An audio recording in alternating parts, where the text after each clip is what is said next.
Well, how's the recovery coming along? It's coming. Yeah, it's good. I mean, I think it's definitely been a process throughout the time throughout these months or whatever, however long it's been. You kind of lose track when you're attacking each day. So it's been really good though. You kind of you look at things a little differently. You kind of itch to get it back out there and stuff, but just attacking it day by day and really the phases that they've laid out for me. So we've already gone through a few phases, and now it's kind of pushing to the next thing, and just obviously the ultimate goal is to get back out on the field and do everything. So just pushing towards that goal. I want to talk about the type of hit that you took, and obviously other guys have been hurt, and it's a dangerous game. So what did you think about the play itself, and what was your initial reaction afterward? Obviously, I wasn't too happy about it. That's not a fun one to take. And that's not necessarily based on him as a player. I got nothing against him. I've played with him in Detroit, and I understand. That's kind of what they expect you to do in the league. But on the same hand, I would have much rather gone down with a concussion for 2 weeks than have to go through this for 9 months.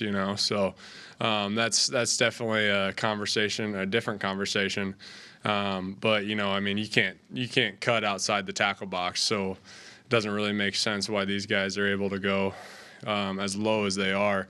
When you're 25 yards downfield, looking back at the quarterback, and you don't have any awareness, and then to have that happen again 2 weeks later, I didn't really like that, So that's probably the most extent I'll say on that, but I definitely don't think I have it against the player as much as the league putting the defense in those positions in order to have to do that. Do you know Tyler Higby, or did you reach out to him at all? Yeah, I know Tyler. I mean, just from tight end U and everything, and I was out there. The same guy that did his surgery did mine, and so I think. We have the best in the business doing our surgeries and working on our bodies, and so that's the good thing about it, and having to progress through this. But it's tough. It really is. I mean, we're big guys, obviously running through the middle of the field, and this is a business, and I don't think anybody goes out on the field wanting to injure a player like that. So I'm looking at the light of that and hoping that's not what the intent was, to injure a player in that sense. But I think that to have it happen a couple weeks later, I think that's something that the league needs to look at and just see what we can do. I know it's a. Go ahead. I said, what could they do? I mean, I know they can't hit you up, neck and above. Yeah. I mean, that's a good question. I don't really know what they can do. I mean, I do know the helmet was down, both hits, staring at the ground with the crown of the helmet. I mean, it's tough. Again, that's not my job to necessarily look into that. I just know when you have a guy 25 yards downfield looking back at the ball, trying to make a play, and then you have another guy not even staring at the defender and just kind of putting his helmet down at the knee, and then you see what happens with that. You see it doesn't put the offensive player in a good position, and doesn't put the defensive player in a good position. I mean, his helmet's straight down, looking at the ground. I mean, that's not a good football tackle. That's not a good football position. So I guess that's not necessarily, again, my job to look at that and understand. I'll leave that to the league, but we're not able to cut outside the box, and so I don't necessarily understand why those guys are able to go low either, especially on a guy that's looking back. Yeah, and I know it's very much a day-to-day process in the rehab, but is it within the range of possibilities that you could be ready by week 1? I think anything is possible. Obviously, I'm definitely not going to put a timeline on it just because I haven't really looked at the whole aspect of things. These guys have done a really, really good job. We have a really good training staff here, and working with Tyler and Maddie and these guys, they've done a really good job just with the plan so far, and laying out blocks. And so that's kind of what I've been focusing myself on, is the first few weeks was getting the swelling down and doing all that and trying to get the MCL to heal, which it did end up healing before surgery, so they didn't have to touch that during surgery, which was huge, and so that was a big thing. And then for Dr. Elitrosh just to go in and fix the ACL, he said it was perfect. Everything went fantastic, and it was very straightforward. So that was another big step, and then to have those 3 weeks where you're getting the swelling down and everything was good. Was able to fly back to Nashville and start to do my rehab there with Maddie and Tyler coming down and checking on me and going through rehab. And so check that box, So these guys, and I really do give credit to the Minnesota Vikings and the training staff and the people upstairs for, setting me out to be the best that I can be in these blocks and really coming up with a plan to make sure that, whatever the timeline is at the end, just to make sure that these few weeks and these blocks are attacked and set out in standard that will get me back to the best I've been playing. So There's so much talk in the NFL about concussions. And I'm just curious, your comment about rather having a concussion, is that just based on the timetable to recover, or? Yeah, I think that puts me out 2 weeks, 3 weeks. This puts me out 9 months. You can't even train. I'm squatting, I'm doing stuff. I'm doing my rehab and getting back. But I would have had a normal offseason, been getting ready to go for this season. I know obviously some are worse than others, and I don't want to go down that train of what's worse, what's better, what's this. But I've had a concussion. It took me a week. So I'm just looking at it from that pure time stamp and that pure timetable. DJ, is there ever any serious conversations with players around the league about where to hit you guys and how to tackle and say, like, hey, I'll help you pay a fine if you don't take my knees out? No, that never happens. You really, honestly, you put into the trust that you go out and guys bounce around from team to team, and this is truly a business, and you understand that, and you go out trusting the defense not to take you out. You trust the offense not to take you out. You trust the players are going to protect each other. That's really what you want. And obviously sometimes that doesn't happen in the heat of the game, and that's understandable. But the fact is that you don't want a guy coming in like, hey, I'm going to do this to this guy, and obviously, that I hope that's not what the case was, and I hope that's not the case in any player. And I like I say, I'm not saying that is or that isn't, but that's you really want the players to protect other players, and whether it's taught or it's not taught from the team or from the league, you just want to be able to protect another guy because that's his career, that's his livelihood, and you don't want to affect that in any sense, and that's what it's done. You never know.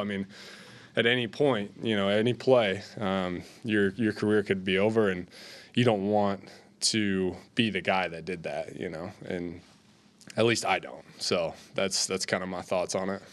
Have you sought to get an answer to that, or will you, in terms of whether it was intentional or not? I don't think it was. Like I say, I know Kirby pretty well. I've played with him. I don't necessarily think it was. You go back on the tape and you see obviously what happened, but I know him.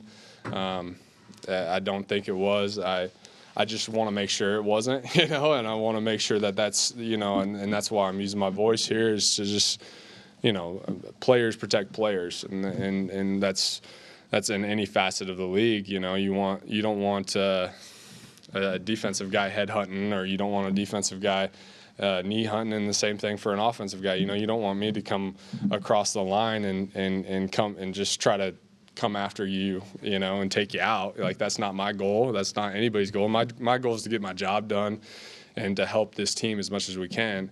But there's also, ways to do that without injuring a guy and without, affecting his career in a certain sense. So, seeing how this is your first big injury in the NFL, what have you learned about yourself mentally through this process? I think, like I say, it's day by day, it's week by week, and obviously negative thoughts creep in and all the time. That's just human nature. But you know, in order for you to come out of things like this, you got to go through the dark times and be able to come back and see the light. And that's kind of what I've done. You know, I mean, those first few days, few weeks where you can't do anything. You know, you're just bed rested basically. That's a dark time. You know, and so now to be able to get back and start doing some rehab and start to squat and start to really, you know, integrate myself into doing some football stuff is you start to see the light and you start to, you know, realize, hey, like this is temporary, you know, and we'll be back from this. But, you know, you learn a lot about yourself and you learn a lot about who you are, and the dark times make the bright times better, you know, and so that's just, you know, something that you got to go through sometimes, you know. So I'm excited to, you know, keep integrating myself and keep getting ready to go for the season. But I mean, it's just you know, it's just a quick setback, and we'll be all right. So I'm definitely not worried about it. But you know, you definitely do learn a lot about yourself during that time. Is there anything you? What's that? What do you think of Darnold? Great guy. Obviously, you know, he's been down to tight end U a couple times, and so I've met him in the past.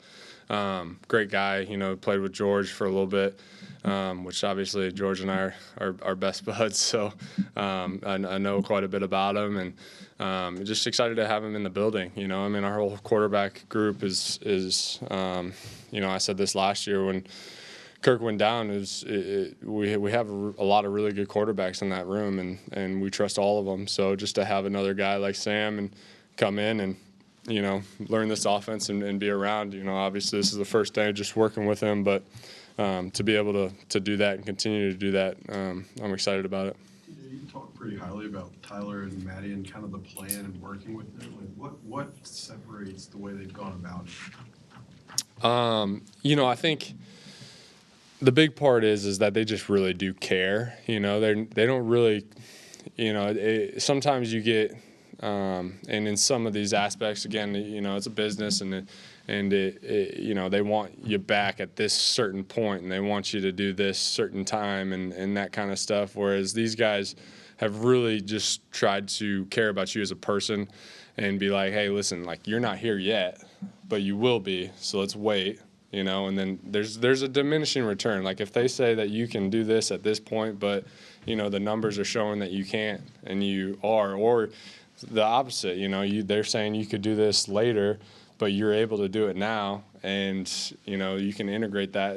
It's more set out based as a person and what you're able to do, I think, more than, hey, this timeline. And the testing that these guys have done and the fact that, you know, I was doing a lot of rehab down in Nashville and those guys came down and sat around and watched rehabs, watched workouts, watched these things. You know, that's huge. That doesn't happen everywhere. And you know, that's just really a big credit to the Minnesota Vikings and who they are and the organization that they're building and that we have here is truly special. It really is. And to see that firsthand, you know, you hear about it, but to see that firsthand is huge. And so that does nothing but help this organization, help the trust that we have in those guys. So.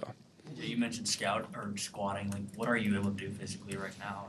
When do you think? Yeah, I mean, I've started to integrate myself into the weight room and do stuff like that. You know, that's kind of the block we're in is just getting back to the squats, getting back to the, you know, single leg balances, RDLs, all that stuff, and to be able to do really control it and to, you know, I mean, I'm walking fine now, doing everything. I've been able to walk since, you know, like week 2 or 3, and so just gaining that muscle back and getting the stabilization of the knee and everything, and just making sure you can control it before you start running. So that's coming, and to be able to integrate myself onto the field is going to be huge. But yeah, like I say, it's just they have a sheet, they have goals of this block, you know, then they'll have a sheet, goals of that block, you know, and so it's really cool just to see, you know, these guys lay it out in such a manner, you know, and to be able to kind of work through that rather than, hey, I want to get back at this point. let's do that, you know, and just, hey, you mark that goal, you mark this goal, you mark that, and so you can kind of see it throughout the entire process, which is really incredible. Last couple for TJ. How do you feel like the dynamic will kind of change with a new quarterback, whether it's Sam or someone else? And all of you guys have been in the offense. You got a lot of the linemen returning, the weapons returning, of bringing in someone who's new to the offense, and you guys helping guide that player along. Yeah, I think that'll be great. I mean, you know, obviously KO is really good at teaching the offense. You know, I mean, when I got traded here, to have KO and Ange and was able to kind of at least be able to play 60 snaps in that first game, you know, these guys are really good at teaching this offense, and it makes sense. And so to have a guy come in and he'll be able to learn the ins and outs just because of how we teach it and how it makes sense. You know, you go to some places and it's straight memorization, and that's a little harder, you know, rather than coming here and hey, this means this for a reason, and this is why we do this, and this is why we do that, you know. And so that's huge, just as a mental capacity to be able to learn it and then not forget it, because memorization, you can learn it, but then, you know, you forget it in a week or two. So I think that's huge. And then to be able to have us, you know, we're able to help out in certain situations, you know, and you know, we learned that last year throughout the year, you know, when a guy comes in, the quarterback position, they got a lot to look at, you know, so you know, something's going on, you can be like, hey, you know, you gotta do this, or hey, you know, this is going on in the huddle, and you can kind of help them in a certain sense. So it is nice to be able to have, you know, obviously JJ, who's been in this offense for as long as KO's been here, you know, me having it for a year and a half, and JA having a year under his belt, and you know, obviously the whole line's been here since KO's been here, and so that's huge to be able to have a veteran group like that, and you know, to be able to help out in that certain sense. What was your reaction to Aaron Jones? Say that again. What was your reaction to Aaron Jones? Obviously, yeah. I mean, that's going to be a big dynamic. I mean, he's such a great player, was such a great player in Green Bay for a long time. And, yeah, I mean, we're excited to have him here in purple for sure. I mean, yeah, I've heard nothing but great things about him. You know, just being able to meet him for a little bit today, and seems like a awesome dude, and I'm excited to have him on our side for sure. Don't have to see him running down the sideline on our sideline, so it's good. What do you think, Caitlin Clark? Oh, I mean, she's absolutely incredible. I mean, just a true star, and you know, the way that she's been able to change that sport and to bring the viewership to the sport. I mean, I was walking in the airport the other day, and I'm hearing people talk about women's basketball and Caitlin and how she can pull up from wherever, you know, and she can sink it, you know, and that's just incredible. But it really goes to show, you know, obviously she's a great basketball player, but she's a great person. What she does off the field, and you know, that's a heavy burden to have to wear. You know, I mean, somebody, you know, everywhere you go, people are looking at you. Everywhere you are, you know, people are expecting this highly of you, and she just carries it so well. And she's truly a special person, and a special kind. And so she's going to do great in the WNBA, and we're just excited to, as a Hawkeye, we're excited to watch her do that. So cool. Appreciate you guys. Thank you.